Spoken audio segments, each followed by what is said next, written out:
Hi everyone! Today I wanted to talk about how to let go of sentimental items. So, dealing with sentimental objects is very personal and each of us deal with it in our own way. But I just wanted to share how I personally deal with it and share some tips that may help you reduce the amount of sentimental items you have if that is your wish to do. I personally own very few objects that I would consider sentimental. I have these photos and even before starting to film I decided to let go some of them because I felt that I was ready to do it. And I feel that for me personally it's the best approach. I do it when I feel that I am ready. Sometimes it takes few months, sometimes it takes few years until I feel that I don't want to keep this item anymore. And of course I didn't reach to this stage overnight. I used to have some more items.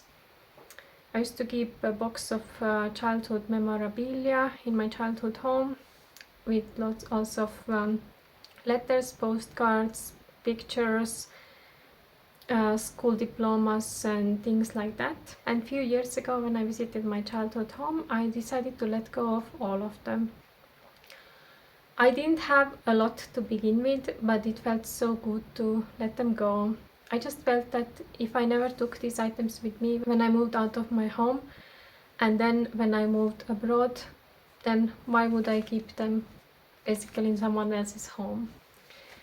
And it's been few years since I did it and I haven't regretted at all. I don't even think about these items and I don't regret letting it go also. Now I know that not everyone wants to let go literally all of their sentimental items at once, but I think that these 5 tips may help you reduce the amount of sentimental items that you're keeping. First up, sort by category. Group similar items together like letters, medals, photos and other childhood memorabilia. This allows you to see everything you have and evaluate them better. Then limit the number of items you're keeping. Set a goal of how many of each item you want to keep. Instead of keeping every single item, consider digitizing photos and letters.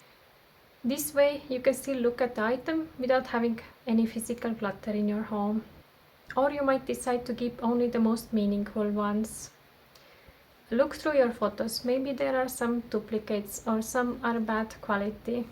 Let go of those and keep only the best ones. And maybe you can fit them all into one small memory box. My third tip would be to focus on the emotion, not the object. When deciding what to keep, focus on the emotion each item evokes.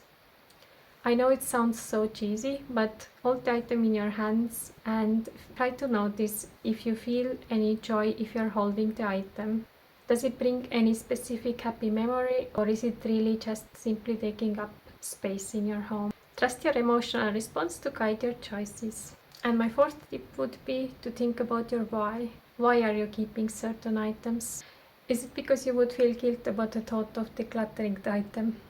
Perhaps someone close to you gave it to you and you think that they would be very sad if you decided to let go of the item. Ask yourself if that person would want you to feel guilty. Probably not. Or do you feel that you're keeping some memorabilia because you think that your child would want to have it one day? If your kid is old enough, maybe you can ask them what they think about the item and if there is possibility that they want to have them one day in the future. So often the things that we consider important are just clutter to other people. And my last tip would be to let go of things gradually. Decluttering sentimental objects doesn't need to happen all at once. Take your time and give yourself permission to keep or discard items slowly, especially if you have strong emotional response to the things. It is also alright to put these things on the side for a while and return back to them once you're ready. Decluttering sentimental objects can be difficult because we tend to place a lot of value of the items because of the memories they remind us. I hope that these simple steps will help you to make the process of letting go sentimental items less overwhelming. Let me know in the comments below how you deal with sentimental items. Do you perhaps have some tips for fellow humans who struggle to let go of things? I hope this video was of value to you, and thank you so much for watching, and see you next time. Bye bye!